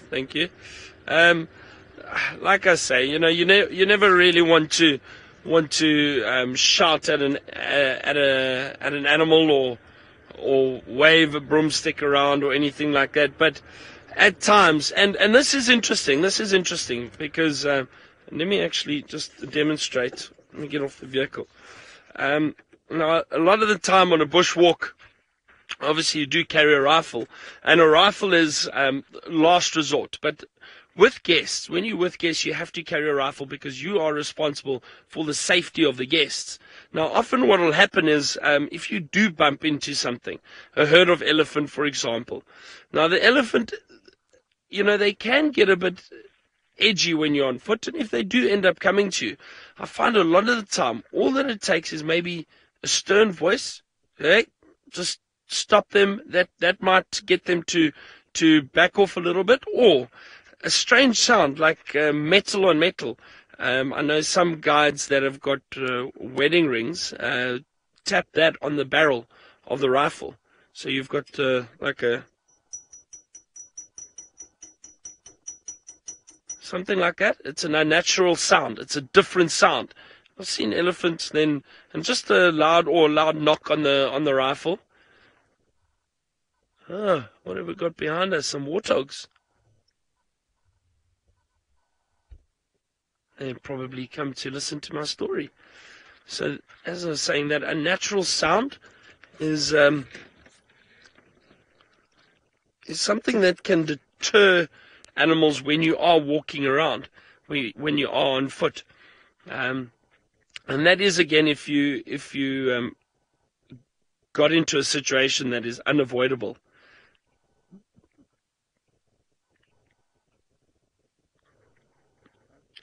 But so, like I said, ideally with a walk, you're meant to view an animal without interfering with them. So I've been speaking too much. Let's go across to Ali. She's still walking around. They're coming to us. We do. It's a beautiful gymno chicken. I think it might be the same one that we saw at the start of our bushwalk a few days ago. And every now and again you can still hear it calling. There we go. That shriek. Now it doesn't have its full colors yet, and it seems like its parents or one of them was busy flying about a little bit earlier, and it was being mobbed by a drongo. But luckily this one not yet being mobbed by anything, and I think it's also started its day looking for food. It's such a beautiful call. I really enjoy the call of the African harrier hawks. Harrier hawks? Monkey eagles? Harrier hawks. Get a little bit confused sometimes there in my head.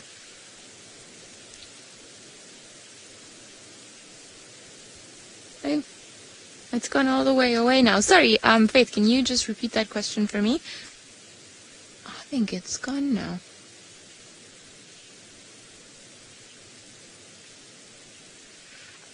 Cecilia, no, I've never witnessed a successful raptor attack no. Like, if I think about it, I've seen them come down a few times, and I've seen them when they've actually got the kill already, or when they put it on a tree. But the actual sighting of them grabbing something with their talons, I don't think I've ever seen it in real life, just in documentaries. Because as you can imagine, there are a lot of obstacles, and it's part of the tricky thing with the kills, not only for raptors, but for everything else. Sometimes you're able to see what's happening in the distance, but that instant, those, few seconds of where actually everything takes place, then they're very hard to see, and not too many times do we get to see it. And with raptors, actually, No, I've always seen them when they've got already whatever it is that they were after, or when they're trying to get it and they may make an attempt. But like I said, I mean, if you look around us, then it's very, very green. So, and there are a lot of things that might get in our way. So it's not the easiest of visual sometimes, because particularly whatever it is that they're after will always try to go for cover or shelter just to try and get away from them. Ooh. Now there's a very cool mushroom over here that I would love to show all of you. And it's the first one of its kind that I've seen here. I'm sure there are many more, and perhaps you've seen it already this summer. But this is the first one that I've seen in Djuma this summer. Now this beautiful mushroom over here obviously only comes out during the rains, but it's such a characteristic one, and it's such an easy one to identify just because its particular shape. It's called a shaggy ink cap. And I don't think it's released its spores quite yet. Normally, once it releases its spores, it comes from down here, and then you'll see little filaments all around it. Now, I think maybe it's enjoying the dew, and you can see all the little droplets of water around here, and they can get much bigger than this one, but this is still a good specimen. Now, easy way to identify them is, of course, because of the top black part. Very different to some of the other mushrooms that we get in this particular area. Normally, they're either of a flat brownish top, but this one, with its very characteristic dark head, then we know it's got to be that one. Beautiful. Well, this was a nice find. I like it when things come together, especially natural things. I can hear the eagle still in the distance. Not the eagle, sorry, the hawk, the gymnogene. Where I don't think we're going to be able to see it, and likely it's gone off into the distance. Now, if you're wondering about that noise that we can hear in the background, those are the hornbills. Also cannot see them from where they are, and as we were saying, this is probably why it's so tricky actually seeing a raptor kill. I can hear them, I know they're right here, but I have no way of actually seeing where they are. I'm sure they're hiding somewhere in the bushes, so we're going to leave the hornbills to their day. I'm sure we'll be able to find some more later. And it's funny because I can even see them in my head going ta-ta-ta-ta-ta-ta as they, as hornbills do and as hornbills go. But who knows, maybe we'll be able to find another one or another pair, because it's that time of the day where it's getting nice and warm and nice and hot. So I think everything is going to start coming out a little bit later today. But while we carry on walking, we'll send you back across to Tristan, who's still on the hunt for some animals.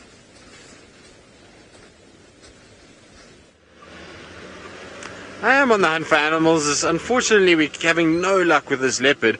Went back to the last tracks and just checked exactly where this leopard was, and it turned south, so it went and it sniffed on a piece of grass and then just decided it's going straight south from there. And so we drove through all the way, and it took us to a mud wallow that was off a drainage line close to Mamba area. And so I think maybe what we're going to do is we're going to go back to Twin Dam side, and then we're going to go up Leadwood, and we're going to try and close it off that way. But we found no tracks going across the Mulawati earlier, unless he's walked after us and on top of our vehicle.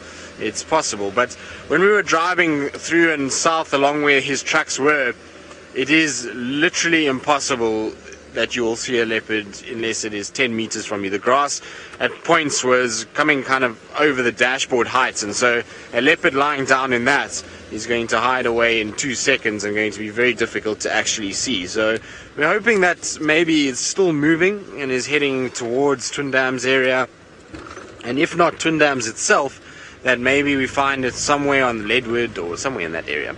So that's the plan anyway. Let's see how it goes. Otherwise, it's been a quiet morning. We've kind of been looping around in the same section, so it's not a surprise that it's quiet. It means that there's not really much going on where we are right now other than the leopard tracks, but hopefully things will start coming out with the sun coming out now and a bit of warmth.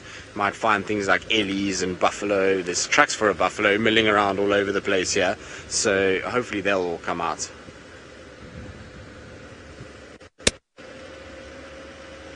Andrew, you're asking where the large pythons would be at this time. Anyway, Andrew, they could be absolutely anywhere in the bush around us. Not many of them left, unfortunately, so a lot of the big pythons, because of how long-lived pythons are, have unfortunately been killed outside of the reserves. Even though they are animals that might spend time here, they go out to go and obviously find food and those kind of things, and that causes then an issue. Hang on a second. Are these wild dog tracks? Look like wild dog tracks. That'll throw a nice little spanner into the works. It looked like a wild dog track that was in amongst all of this, and wonder. Now I've driven over the one, so let me go forward a little bit so I can double check. But I've driven over the tracks that I thought might be for the dogs.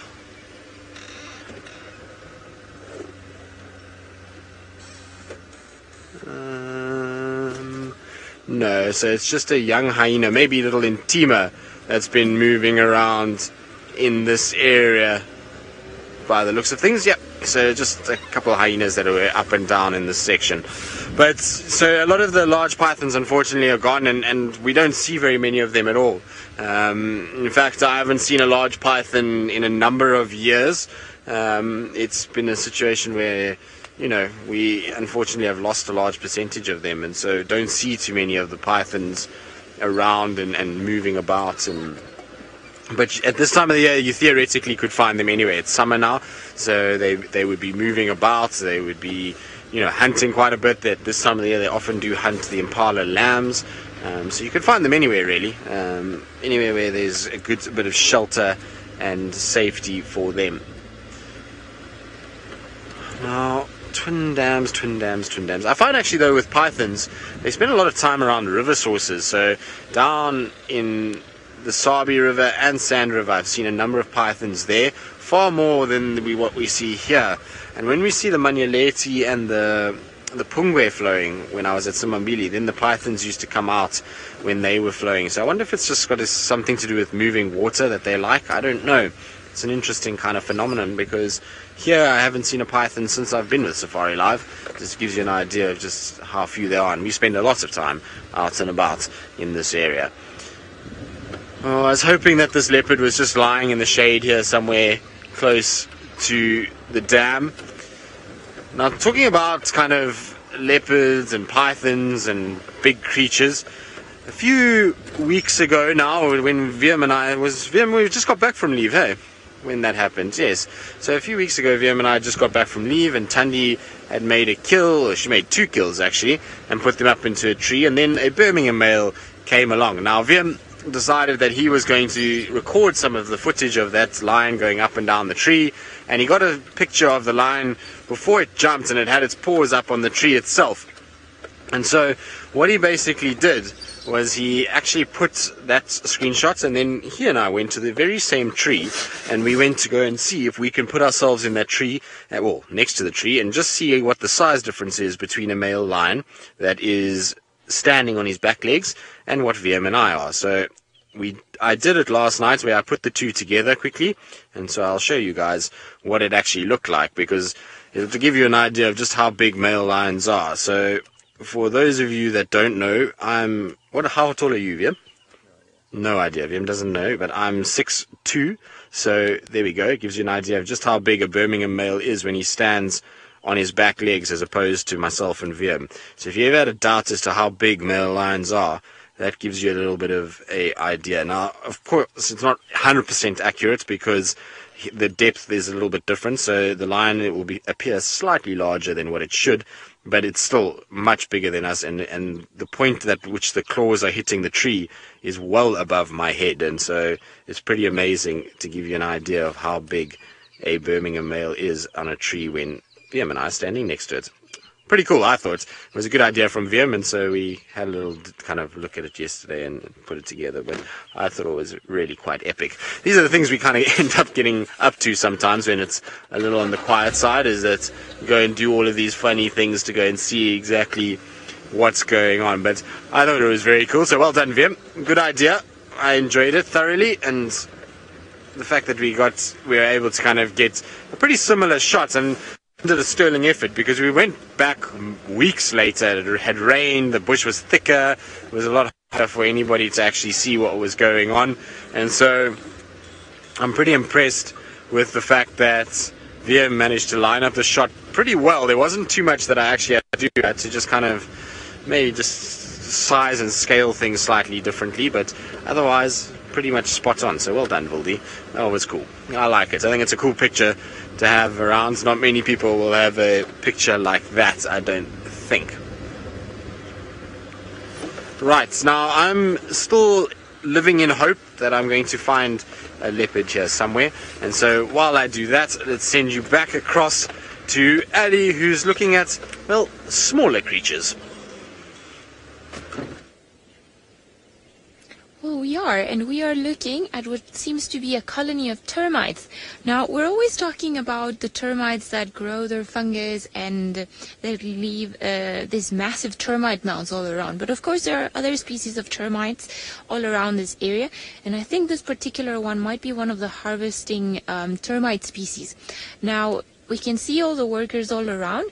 All of these little tiny black things, these are all termites moving, and they're slowly but surely, you can see them trying to build their little mounds. So especially after the rains or in very humid conditions, that's when the ground is still moist and it becomes a little bit easier for them to construct their houses. You can actually, I don't want to step on any of them, you can see them building them all the way over here. Now, the interesting thing about these termites is, of course, they will go underneath the ground, but you often find their homes or their houses, their colonies underneath the ground. So they don't leave such big, massive architectural real estate, but they go under the ground. And I think right in the middle here, I think that's where they've all come from, because it seems to be an opening on the ground right here and then another one here. So they're all moving about. Now, one of the main differences between this species of termites and the fungus-growing termites is that you can obviously see that they are of a black color. So if you manage to focus on them, you'll see that they've got a white head, but the rest of the body is black. Now, this is a very important adaptation or feature that allows them to move and be outside of their mound even during the day. Because the fungus-growing termites that we tend to see, they come out during the night, and they're all white in coloration. So this added black pigment actually prevents them from getting sunburned and gives them a little bit more freedom to move during the day. Now, this is beautiful. There are so many of them. It's incredible just to see how they're all building their little houses. And I think maybe this one's over here. You can see that they're definitely going at it. And there's more and more coming out of the middle. It was actually Senzo the one that spotted this. I thought it was, like a patchy, wet part of the ground. And then as we looked further, then we came across, I don't know, I would say there are probably about 500, 600 termites moving around right here at the moment, which is quite interesting. Very, very lovely. Now, all of them are building here, so there's definitely more coming out from here. And, of course, as the termites move around, there are their biggest predators, the ants, that are coming in.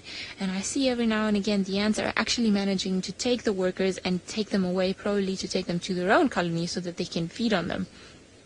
Now, let's see. You can see here, right here, you see it's taken the termite. No! Oh my goodness. We are witnessing a live kill. And it's trying to tear it apart from its construction. Now, these termites, they've also got very powerful pincers in the front, so they'll be able to actually move and try to attack the ant that's trying to get them away. Because, as I said, they're harvesting termites, so they also need to be able to cut through the grass. Seems like more and more ants are coming. And I think it was Tristan yesterday that was saying that the ants are like the lions of the insect world. Well, definitely, there are a few more that have come about in the little while that we've been here, and I can see more and more coming from the distance, and they're probably going to come and attack the termites. Ooh, crazy. There's another one here that's already got its termites, and it's taking it away.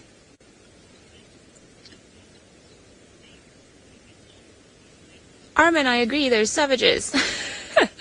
Well, I think that's maybe perhaps a little bit harsh, because then we have to say that pretty much everyone's a savage then. But I think maybe that's what happened, is that there was some sort of destruction of the mound, and then they're trying to cover it again and just make sure they can fortify it to try and get their house protected from the influence of all these ants that haven't stopped coming. Now, there are more here, and I think this one's particularly interesting, Senzo, because this termite was actually, it seems like it was busy harvesting some of the grass or cutting through it, and it seems like that's exactly when the ants got to it. Oh, here. Many things prey on termites, and they've actually got to be very careful because so many things are after them. There are entire species of animal that survive just on eating termites.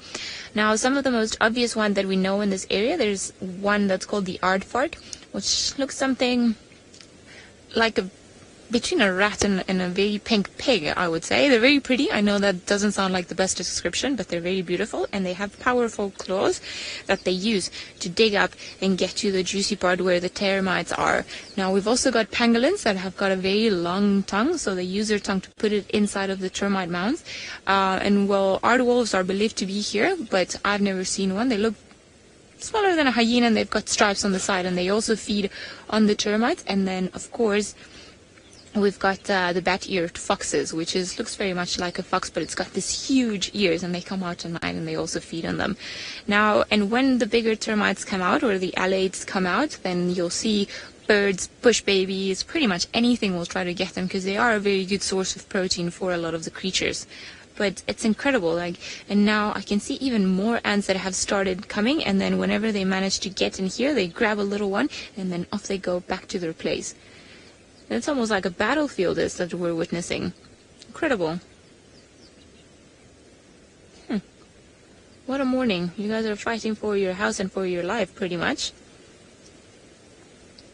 Alright. Guys, we are going to leave you to your battle, although this is so cool. Just being able to see them all throughout.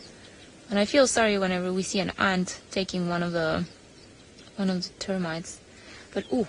I don't know if you can see here, this might be even more interesting, because you see this is a little piece of wood, and they're actually harvesting the wood, and they're eating that to probably then go and take it back down. But all of them all around here and all around these pieces of wood. Now, I know that they seem to prefer grass, but you can see that they've also gone into different food sources. Ooh. So interesting. This was such a cool little find. Alright guys, we shall leave you. What a crazy morning you're having. How's that? Right, I think we've won the safari search of the year. We have found about 500 animals altogether, so let's go to Byron and see if maybe he can top that up.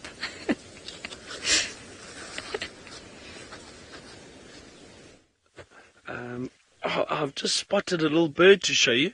So, folks, see where that dead branch is hanging over, just off to the side. If you can look there, a little bit left. Sorry, left. Keep going. There it is. Up and almost center of the screen now. Just to the right a little bit. There it is.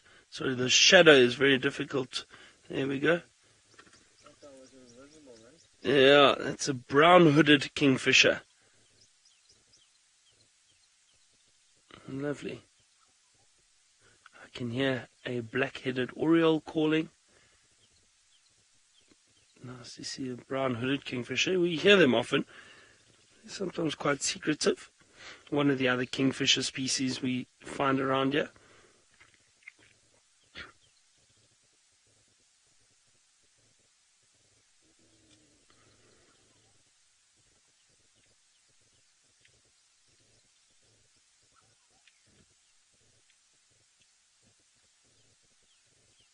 Now these kingfishers also feed on insects.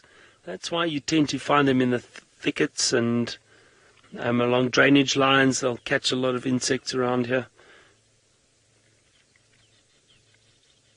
Just like the woodland kingfisher, also feeds on insects, despite the name. And I wonder if you might be able to hear that kingfish, the oriole calling. It's got a beautiful.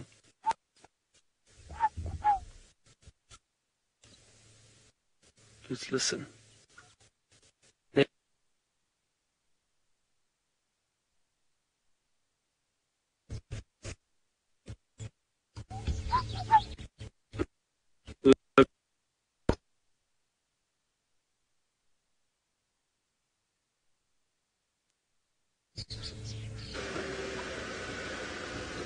Now, unfortunately, it sounds like Byron's having a few little technical issues, and so, unfortunately, we've lost him for now, but that's okay, we'll get him back shortly. And I've picked up tracks again for this leopard, moving around in this area. So, it's the same tracks, we picked them up coming south on Leadwood Road, and they're heading right towards Gowrie Main. Now, I had a track back there, but they've gone now, so I think it's either this leopard has crossed into Little Gowrie, because we're just north of Little Gowrie at the moment, or he's lying somewhere right here and we've just missed him. But I want to just go round and quickly check Little Gowrie side and make double sure, but it looked like that track has gone over, and given the direction that this leopard is headed all morning, I would say it must have gone south. But let's just triple check. We'll get around through this little drainage section. I don't see his tracks on the road anymore. I think going to be a lost cause, but let's just try. Like I say, you never know. Maybe he's decided to sleep, and with a bit of sunshine, sometimes you can get this kind of situation where a leopard gets a little kind of tired.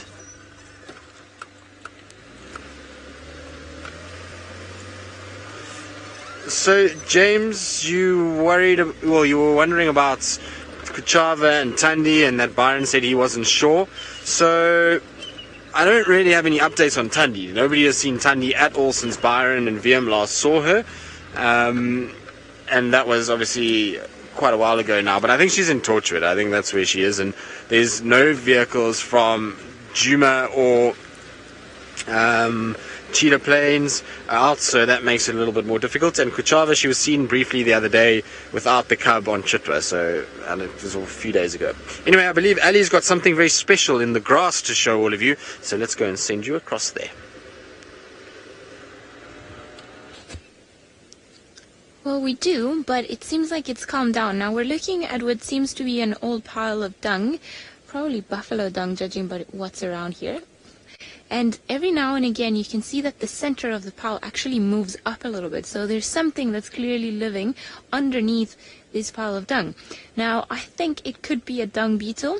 There are different species of dung beetle, and not all dung beetles roll balls. So I think that's exactly who's living in there. Now, I was hoping that it was going to do this again, because it looks quite odd just seeing the ground lifting. It's almost like it's breathing like that.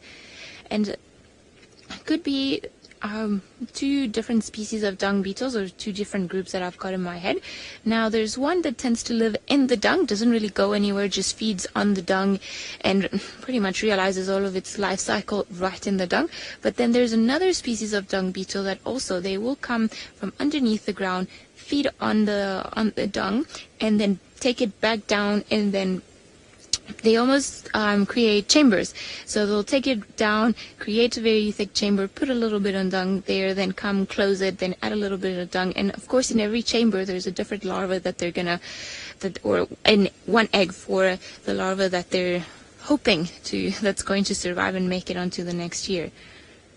Now, almost here, it seems like it's moving, and it's unfortunate because now perhaps it's realized that there's a bit of commotion around it. I think maybe I'm going to try and step away, see if it does do it again, because it was looking so strange. It's almost like breathing by itself. But then, of course, now it's probably deciding not to do it.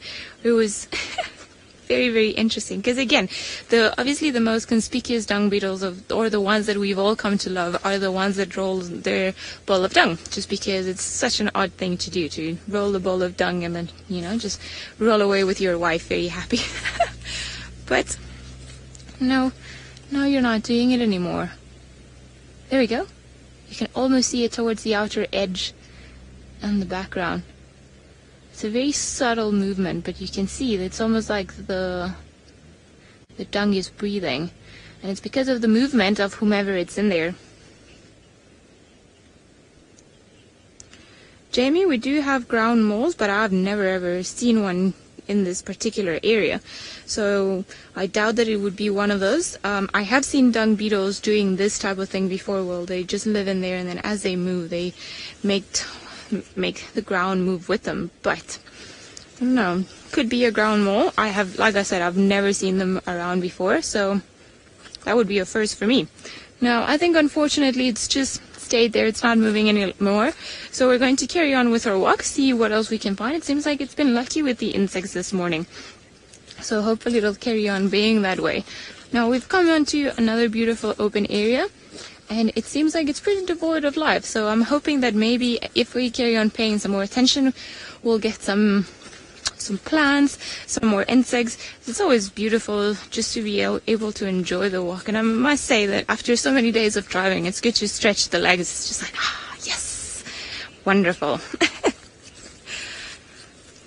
Right. We are going to head back to Byron, and I think he is still driving, but maybe he'll have something to show us. So let's go and have a look. Well, not just yet, Ellie. I think I can see where you walked, or unless this was where Tristan walked yesterday. I see some tracks along the road. Maybe it's where Tristan walked.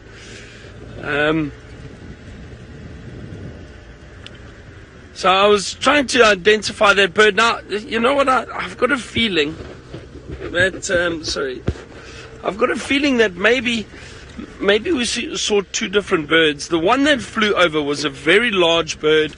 It was pale in color, and I think the one that we caught a glimpse of sitting on the tree may have been a different one, those birds of prey. But unfortunately, I don't know. And also, thank you very much for the screenshots that came through. They were sending me a few to have a look. But it's very, very difficult to identify. It almost looks like a Wahlberg's eagle in that picture, that one. But that was not the one that we saw fly over that was being mobbed. That was a big, big bird. And it could maybe have been a juvenile brown snake eagle, perhaps.